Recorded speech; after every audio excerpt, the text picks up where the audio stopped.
Masih ada 3 nama sampai hari ini. Masih ada 3. Anies Baswedan dengan Caimin, Prabowo yang masih sendiri, dan juga Ganjar Pranowo yang juga masih sendiri nih. Nah, kalau kita lihat koalisinya Prabowo dulu ya, yang dipimpin oleh Gerindra gitu ya. Belakangan Gerindra makin dapat banyak dukungan nih, terutama dari partai-partai baru non parlemen gitu ya kan. Ada masuk Gelora kemarin, Demokrat juga akhirnya pindah dari Anies Baswedan ke sakit hati ya. Sakit hati ya. Makin gemuk koalisinya Prabowo ini gitu. Sementara di pihak Ganjar sendiri, PDIP agak sedikit ini ya, kayak goyang gitu loh. Sementara P3 ini berusaha ngejual Sandi terus, tapi kayaknya belum dilirik juga sama Mega. Kayak gitu. Jadi, tanggapannya gimana? Ini udah masuk pekan pendaftaran ya? Jadi kalau kita bisa membaca di situ P3 ketika dia bergeser dari koalisi Indonesia Bersatu ke PDIP waktu itu mendukung dan mengusung Ganjar Pranowo adalah ketika Sandiaga akhirnya merapat. Jadi Sandiaga udah positif merapat, cabut dari Gerindra, harapannya bisa diusung bisa disegerakan menjadi cawapresnya Ganjar. Mungkin dia muda ya kan, followersnya banyak, media darling, cocok nih sama Ganjar, suka olahraga, cocok banget lah. Aktif di sosmed juga, partainya juga di backing sama ulama-ulama kiai-kiai kan, berlambang Ka'bah, ya kan. Secara latar PDIP dan P3 punya historical politik yang juga emang udah pernah gitu mengusung pencapresan waktu itu. Tapi ya kita nggak tahu, semua di tangan Ibu Mega. Betul. Ibu Mega yang memegang mandat dan kuasa sampai hari ini tidak juga dijodohkan, diusung, dan sepertinya memang semakin kecil harapan P3 untuk mengusung Sandiaga. Jadi ya mungkin Sandiaga ya udah pindah partai, nggak dapat kursi cawapres. Jadi ya mungkin bukan periode ini kali ya. Jadi ya karena memang saat ini nama yang sangat kuat itu Mahfud MD sih. Buat jadi wakilnya Ganjar. PDIP pasti merangkul mereka yang punya basis massa NU. Pasti ya? Pak Jokowi dengan Ma'ruf Amin itu udah harga mati sih. Sekarang gue mau coba ini. Kemarin beberapa waktu belakangan sempat muncul lah ya, terutama setelah Caimin akhirnya menjadi cawapresnya Anies. Adalah beberapa orang yang bilang kalau PKB tidak mewakili suara NU atau ya PKB itu bukan NU lah intinya. Padahal sebenarnya kita juga tahu kalau diri PKB itu juga berasal dari kalangan NU juga, elit NU juga. Kalau misalnya sekarang PKB sudah merapat ke Nasdem dan juga PKS gitu mendukung Caimin sebagai calon wakil presidennya gitu. Apakah suara NU akan terpecah gitu loh? Nanti satu ke Caimin, satu lagi ke kubunya PDIP dan Ganjar. Kalau kita lihat dari hasil survei setelah penggandengan perjodohan kemarin Muhaimin dan Anies, kita lihat masih di situ-situ aja nih. Jadi Anies Baswedan gitu.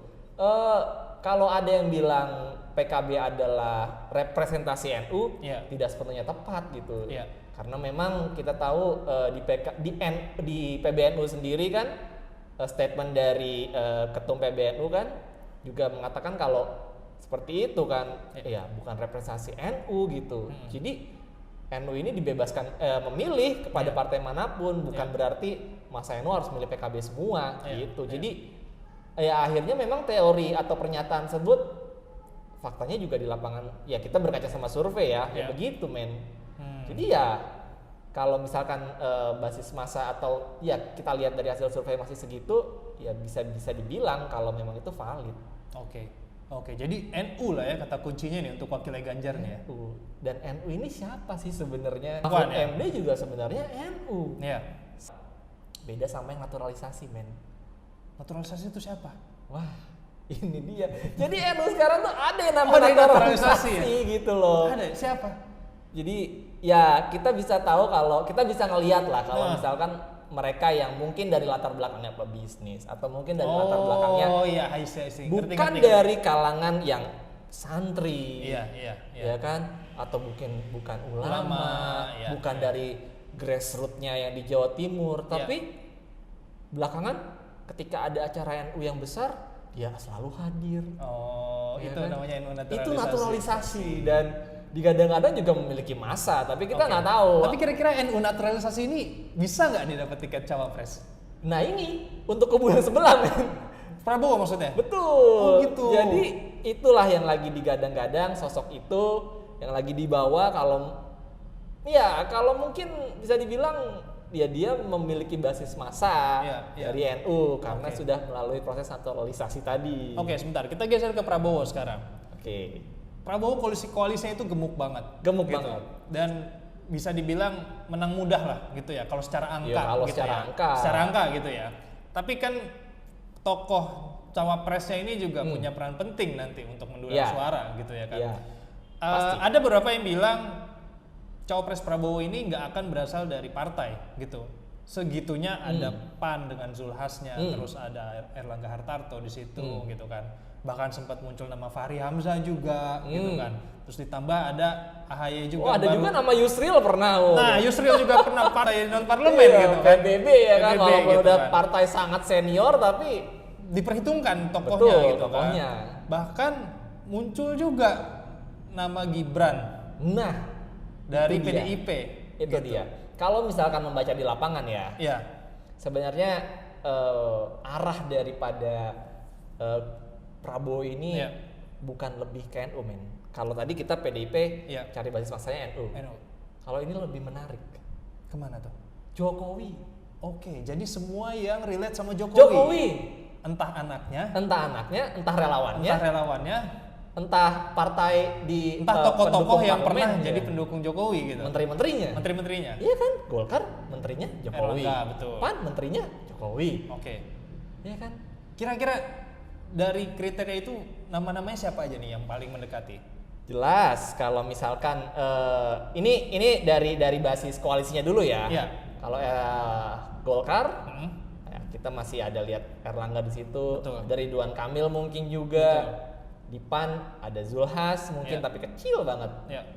Erick Thohir pertama. Betul. Oke. Tapi ini yang NU naturalisasi bukan yang bisa dimaksud? jadi. Kita coba-coba googling sendiri ya. Iya. Oke. Tapi kalau kita lihat dari kacamata masanya Jokowi tadi, kita bisa lihat di situ ada tadi relawannya, arah anak-anaknya, ya kan? Erick Thohir, kandidat terkuat cawapres Prabowo. Bisa saat ini. Selain Erick Thohir siapa? Tapi kan tadi bisa dibilang basis masanya Jokowi nih yang lagi pengen disasar sama Prabowo. Dan salah satu nama yang memenuhi kriteria itu saat ini adalah Gibran. Ini menarik. Kalau tadi di kubu PDIP Ganjar ini bicara soal basis massa NU ya. Sementara di kubu Prabowo basis massa Jokowi. Betul. Ada nama acara relawan Samawi. Jadi itu ulama mendukung Jokowi. Ulama muda pendukung Jokowi yang datang ke rumah Prabowo. Rapimnas dulu dia. Rapimnas dulu ya? Ya kan di Istora. Kemudian dia menyerahkan sebuah kayak semacam surat gitu yang dibungkus. Ini surat hasil Rapimnas. Dukungan politik kami. Tapi lucunya ketika Jokowi belum lihat suratnya apa dan juga mungkin Jokowi belum baca waktu itu kan kita tanya, malamnya dia udah ke Kertanegara untuk mendeklarasikan Prabowo. Tapi kan berarti jelas yang di dalam suratnya isinya Samawi dukung Prabowo. Jadi gelombang arah dari sebagian relawan Jokowi ini udah bergeser ke Prabowo. Mulai dari Noel. Waktu itu relawannya Noel kan dari Jokowi mania. Jadi Prabowo mania. Iya kan? Kemudian relawannya Budi Ari. Ya kan? Projo.